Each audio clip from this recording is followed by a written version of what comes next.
시청자 여러분 안녕하세요. 육아포커스 이보연입니다. 보건복지부가 입법 예고한 영유아 보육법 개정안에는 영유아에게 중상해를 입혔거나 보육료를 부정하게 받은 어린이집에 대한 행정처분을 강화하는 내용이 담겨 있습니다. 우선 어린이집이 통학버스 하차 여부를 제대로 파악하지 않아 영유아를 사망에 이르게 하거나 중상해를 입힌 경우에는 해당 어린이집에 대해 시설 폐쇄나 1년 이내 운영 정지 명령을 내릴 수 있도록 했습니다. 또 보육료를 부정한 방법으로 수급하거나 보육 목적 외로 사용한 어린이집도 시설 폐쇄 처분을 할 수 있도록 했습니다. 어린이집 원장과 보육교사가 영유아를 학대해 생명을 해치거나 신체 또는 정신에 중대한 손해를 입혔을 때 이들의 자격정지 기간을 기존 2년에서 5년으로 늘리는 내용도 개정안에 포함되어 있다고 합니다. 법을 통해 징벌적 요소를 강화하는 것도 필요하지만 우리 아이들을 진심으로 생각하는 인식의 변화가 선행돼야겠습니다. 4월 8일 저녁 육아포커스 시작하겠습니다.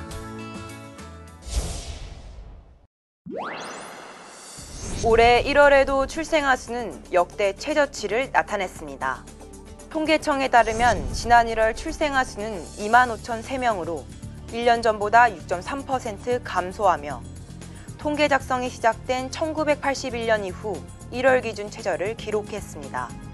출생아가 사망자보다 2,177명 적어 15개월 연속 인구 자연 감소가 일어났습니다. 1월 혼인 건수 역시 같은 달 기준 최저치인 16,280건이었고 1년 전보다 17.9% 감소하며 24년 만에 가장 큰 감소폭을 기록했습니다.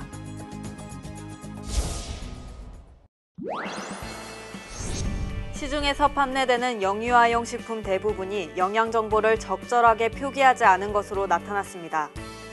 서울시 보건환경연구원이 영유아 관련 식품 209개를 조사한 결과를 보면 영유아 섭취 대상 식품이라고 표시하고 36개월 미만 영유아에게 맞는 영양 정보를 제공한 제품은 단 2개에 불과했습니다.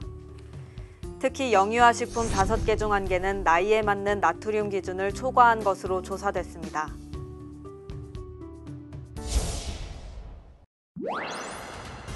전남 영암 백리 벚꽃길입니다. 만개한 연분홍 벚꽃이 꽃터널을 이룹니다. 아침부터 차들도 쉴 새 없이 몰려듭니다.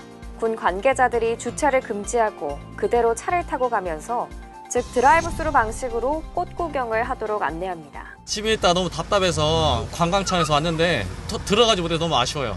그래서 구경만 하고 그냥 지나가려고요. 인근 왕인박사 유적지는 아예 울타리를 쳐 출입을 막아놨습니다.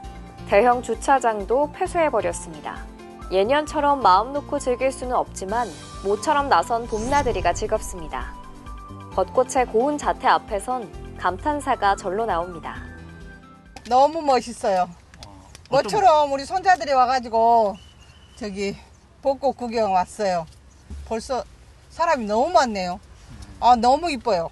영암군은 매년 벚꽃 개화 시기에 맞춰 열던 왕인박사 문화축제를 취소했습니다. 다만 인터넷 홈페이지 등을 활용한 온라인 축제로 대신하기로 했습니다. 방역 수칙을 철저히 지키셔가지고 봄나들이가 즐거운 여행이 될 수 있도록 같이 노력해 주시면 감사하겠습니다. 코로나19로 원격 수업을 받는 대학생들은 올해도 불만이 계속되고 있습니다. 수업의 질이 나아지지 않았는데도 등록금은 거의 그대로라는 건데요. 대학생 단체는 청와대 앞까지 삼보일배에 나서기도 했습니다. 우비를 쓴 대학생들이 도로 한가운데서 연신 절을 합니다. 각자 코로나19로 대학에서 겪은 피해 사례를 외치며 주말 궂은 날씨에도 등록금 문제 해결을 위해 삼보일배에 나선 겁니다. 대학들은 등록금을 반환하라! 반환하라! 비대면이라는 수업 방식만 정해졌을 뿐 강의 재탕이나 개개인의 형편을 고려하지 않았다는 지적이 나왔습니다. 서버가 원활하지 않아 원하는 수업조차 제대로 들을 수 없었고 월세 내기 힘들고 학자금 대출 이자를 갚느라 힘든 상황임에도 불구하고 실습을 사비로 충당하는 등 실기 수업이 많은 예체능 분야의 학생들의 대학을 향한 불만도 적지 않았습니다. 예술대학이라는 특성상 더욱이 침해받을 수밖에 없었던 학습권에 대해 함께 고민해 나가십시오. 그 책임을 학생들의 등록금을 지우는 행위를 받아들여야 합니까? 대학생 단체에 따르면 전국 290개 대학 가운데 96%는 지난해 2학기 등록금 반환 계획에 대해 응답하지 않았고 올해 등록금을 반환해야 한다는 온라인 서명은 10,000명을 넘어섰습니다. 이들 대학생들은 국회에서 청와대까지 행진을 이어갈 계획인 가운데 등록금을 두고 대학과 정부, 학생 3자 간의 갈등은 더 첨예해질 전망입니다. 지난 1년 코로나19는 살림살이도 크게 바꿔놨습니다. 집콕 생활이 이어지자 소비 지출에서 먹거리의 비중이 20년 전 수준으로 높아졌고 또 언제 수입이 끊길지 모르는 상황이라 허리띠를 졸라매는 바람에 지난해 가계 흑자율은 역대 최고였습니다. 엔겔계수란 소비에서 먹는 데 쓴 돈의 비중을 나타냅니다. 보통 소득이 늘고 삶의 질이 올라갈수록 다른 지출이 늘며 작아지는 경향이 있습니다. 하지만 지난해 우리 가게 엔겔계수는 12.9%로 재작년보다 되레 1.5%포인트 늘었습니다. 2000년 수준으로 되돌아간 겁니다.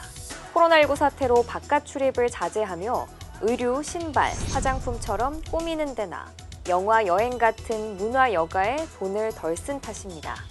여기에 식탁 물가가 눈을 띄게 오른 점도 한몫했습니다. 임대료와 수도, 광열비 비중을 뜻하는 슈바베 계수도 14년 만에 가장 높아져 기본적 의식주 생활비 비중은 15년 전과 비슷한 37%에 육박했습니다. 코로나 사태 속 꼭 필요한 곳에만 지갑을 열고 다른 지출엔 허리띠를 졸라맨 건 가계 흑자로도 이어졌습니다.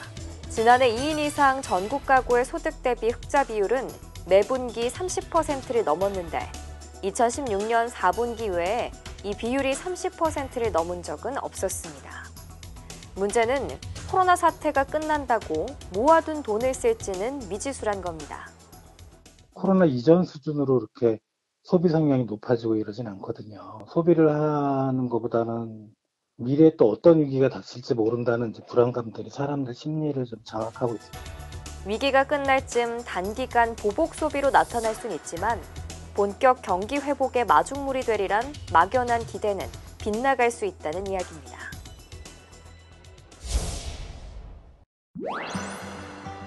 새하얀 케이크 위에 큰 벚꽃잎이 내려앉았습니다. 딸기와 체리, 벚꽃 향이 어우러진 커피 향이 봄이 성큼 왔음을 느끼게 해주고 분홍색 벚꽃 풍경을 담은 각종 텀블러와 커피잔 등은 없어서 못 팔 정도로 인기가 좋습니다.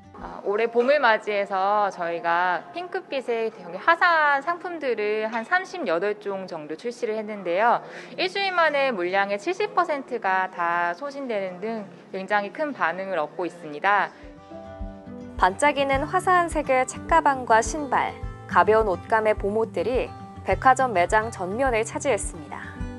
코로나19 사태 이후 오랜만에 정상 개학이 이뤄지면서 한 스포츠 브랜드의 아동용 신학기 책가방 판매량은 전년 대비 33% 늘어난 것으로 조사됐습니다. 신학기 아이템 중에서 신상품이나 이런 거는 약간 조기 품절이 빨리 되는 그런 반응도 있었어요. 한 90% 정도가 소진이 되는 편이었고요. 산업통상자원부에 따르면 신학기 물품 수요 영향 등으로 백화점을 비롯한 오프라인 매출이 크게 늘면서 전체 유통업체 매출은 지난해 같은 달보다 10% 상승한 것으로 나타났습니다. 코로나19 확산으로 위축됐던 소비 심리가 봄바람을 타고 되살아나는 모습을 보이면서 유통업계의 움직임도 분주해지고 있습니다.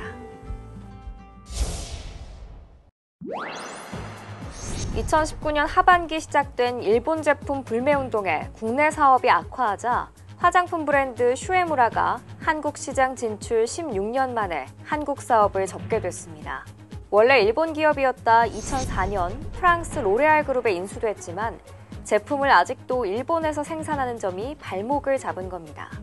백화점을 비롯한 국내 매장 77곳은 9월 말까지 모두 철수할 예정입니다. 네, 정확한 거는 그냥 9월 말 안까지는 정리가 될 것 같은데 더 빨리 될 수도 있고 재고도 별로 없어가지고. 할인 행사만 열면 구매 행렬이 이어지던 의류업체 유니클로는 2019년 186곳이던 매장 수가 지난달엔 144개로 줄었고 아사히 맥주를 수입하는 롯데 아사히 주류는 지난해 매출이 173억 원으로 전년 대비 무려 70% 넘게 급감했습니다. 앞서 닛산 자동차, 스포츠 의류 브랜드 데상트 키즈 단독 매장은 지난해 한국 철수를 결정했고 회장이 한국과 불매운동 비하를 일삼아온 화장품 브랜드 DHC의 입지도 좁아지고 있습니다. 일본 불매 운동을 넘어서요. 한국 네티즌 분들이 국산품 애용에 대한 중요성을 또 많이 인식하는 분위기인 것 같고요. 코로나19까지 겹치는 바람에 국내 소비 증진에 관련된 그런 부분들의 행동으로 옮기는 상황이 아닐까. 이어지는 불매운동과 내수 불황이 겹치면서 국내 진출 일본 브랜드들의 몸집 줄이기는 당분간 계속될 것으로 보입니다. 최근 서울 아파트는 일부 단지에서 급매물이 소화되며 가격이 떨어지는 사례가 잇따르는가 하면 여전히 신고가 거래가 계속되는 단지도 있습니다. 아파트값의 추세를 읽을 수 없는 흐름이 이어지고 있는 건데요. 당분간 매매 시장의 이런 혼조세는 계속될 것이란 전망입니다. 전국 83만 가구, 서울 32만 가구를 공급하는 이사 부동산 대책이 발표된 뒤 약 한 달하고 보름. 일단 시장 전반을 보여주는 지표는 서울 아파트값 상승폭이 눈에 띄게 줄었다고 말합니다. 실제 서울 마포구의 이 대단지 아파트는 전용 면적 59제곱미터가 1월에 16억 5천만 원에 거래됐지만 최근 호가는 14억 7천만 원까지 내렸습니다. 매매값은 지금 한 5천 정도 빠졌나? 더 빠지느라고 많죠. 손님이 없잖아요. 매수할 사람들이 없으니까 급하게 팔아야 될 사람들은 이제 기다리다가 싸게 팔 수밖에 없잖아요. 반면 여전히 신고가 거래가 계속되는 단지도 적지 않습니다. 재건축 사업에 속도가 붙은 압구정 일대를 비롯해 주로 강남권의 초고가 아파트들이 매매값 상승 행진을 이어가고 있습니다. 시장의 각종 지표가 아파트값 상승세가 막바지에 접어들었다는 신호를 보이지만 대세 하락을 말하기는 이르다는 지적이 나오는 건 이 때문입니다. 보유세 부담이 늘어났다고는 하지만 이것 때문에 매물로 내놓을 정도까지의 부담이라고 보기는 무리가 있기 때문입니다. 그래서 본격적인 하락의 징조냐라고 하는 것들은 적어도 2, 3개월까지는 좀 더 지켜봐야. 매수자와 매도자 간의 힘겨루기 속에 LH 사태의 향배와 추가 신규 택지 발표 등이 시장 안정화의 변수로 작용할 전망입니다.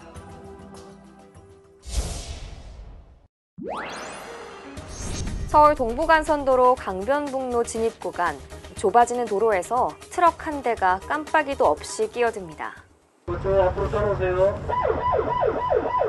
트럭이나 화물차, 버스는 1차선을 이용할 수 없는데도 지정 차로를 위반하는 차량이 끊임없이 눈에 띕니다.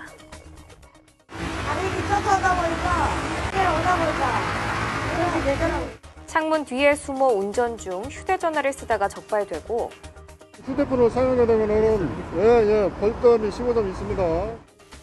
얌체 운전을 하다 단속에 걸리자 장염 때문에 서둘렀다고 핑계대는 운전자도 있습니다.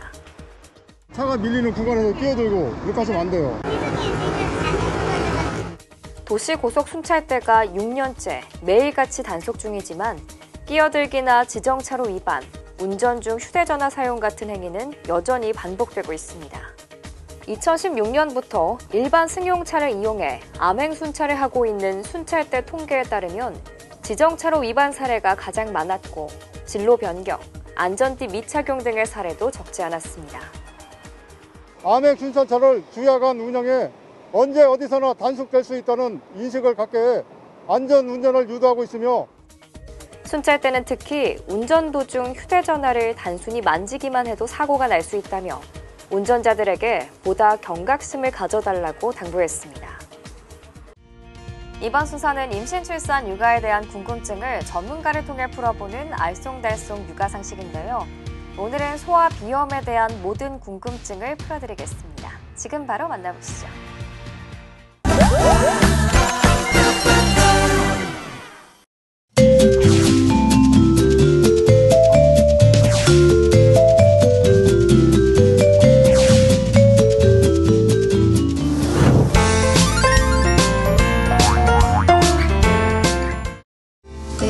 제가 알기로는 진행성 질환으로 알고 있고요. 진먼지 진드기 뭐 이런 것들이 환경적인 요인이 돼서 나중에는 천식으로까지 갈 수 있다고 들었어요. 그래서 아마 이제 아이가 지내는 환경이 좀 깨끗이 청소해주고 환기 자주 시켜주고 이러면은 그래도 좀 많이 도움이 되는 것으로 알고 있습니다.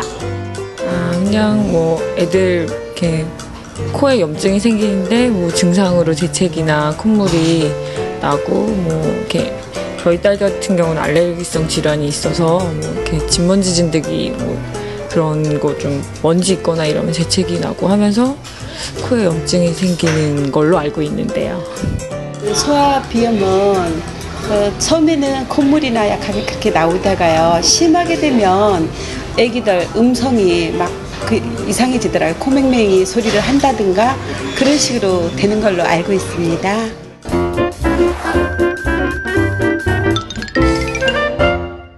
소아비염이란 말 그대로 아이들의 코에 염증이 생긴 것을 말하는데요. 흔히 주변에서 비염이라고 하는 경우는 만성비염을 지칭하는 경우가 많습니다. 쉽게 말씀드리자면 코감기는 급성비염이라고 생각하시면 되고요. 코에 염증이 만성적으로 오래 지속되는 경우를 만성비염이라고 생각하시면 되겠습니다.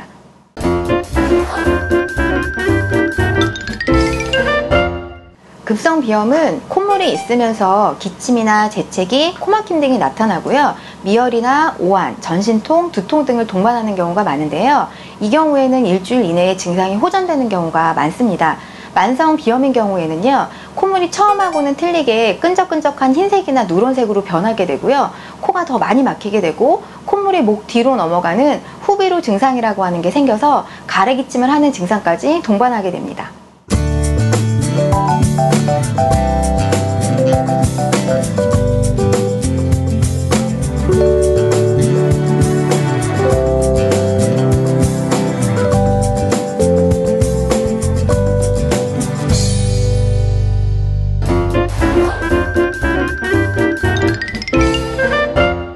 소아비염이 발생시키는 원인은 다양한데요. 주로 면역력이 저하되는 요인이 바탕이 되어서 발생되는 것이 보통입니다.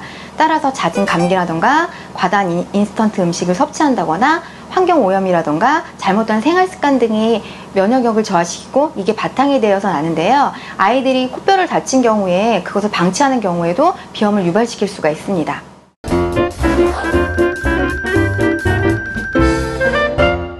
소아비염을 예방하기 위해서는 다음과 같은 수칙을 지키는 것이 중요한데요. 먼저 스트레스를 받지 않도록 하는 것이 중요합니다. 또한 찬 음식이나 찬 음료 등은 호흡기의 저항력을 떨어뜨리기 때문에 먹지 않는 것이 좋고요. 충분한 휴식이나 운동을 취해서 면역력을 증강시키는 것이 좋습니다. 또한 녹광색 채소라든가 과일 등을 섭취해서 면역력을 증강시키는 게 좋고요. 청소나 환기를 자주 해서 신선한 공기를 유지하고 적절한 온도와 습도를 유지하는 것도 중요합니다. 가장 중요한 것은 감기에 걸리게 되면 아이들의 비염이 악화되는 원인이 되기 때문에 감기에 가급적 걸리지 않게 하시고요. 감기에 걸렸을 때는 적절하게 치료를 빨리 받는 것이 좋습니다.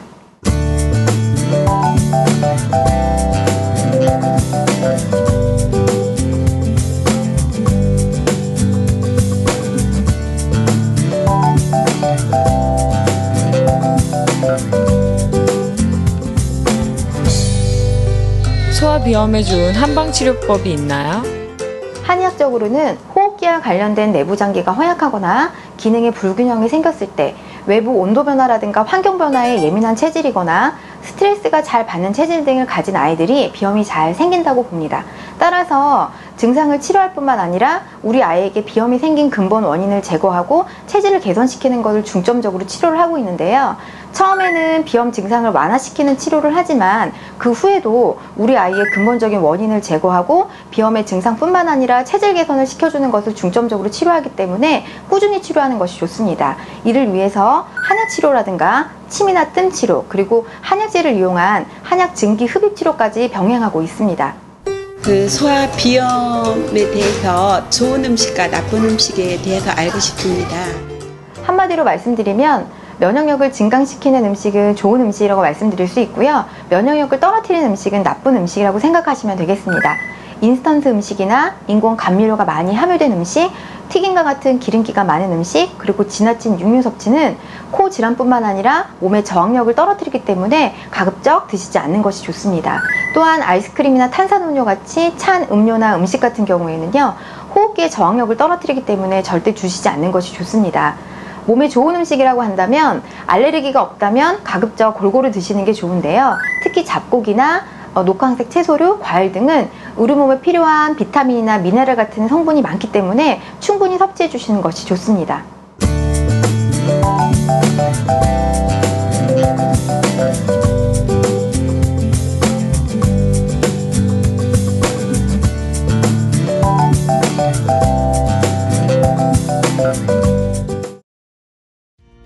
이번 순서는 한 주간에 발표된 우리나라 인구 동향과 중앙정부와 지자체의 인구 정책 등을 모아서 소개해드리는 인구 이슈입니다.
보건복지부 소식입니다.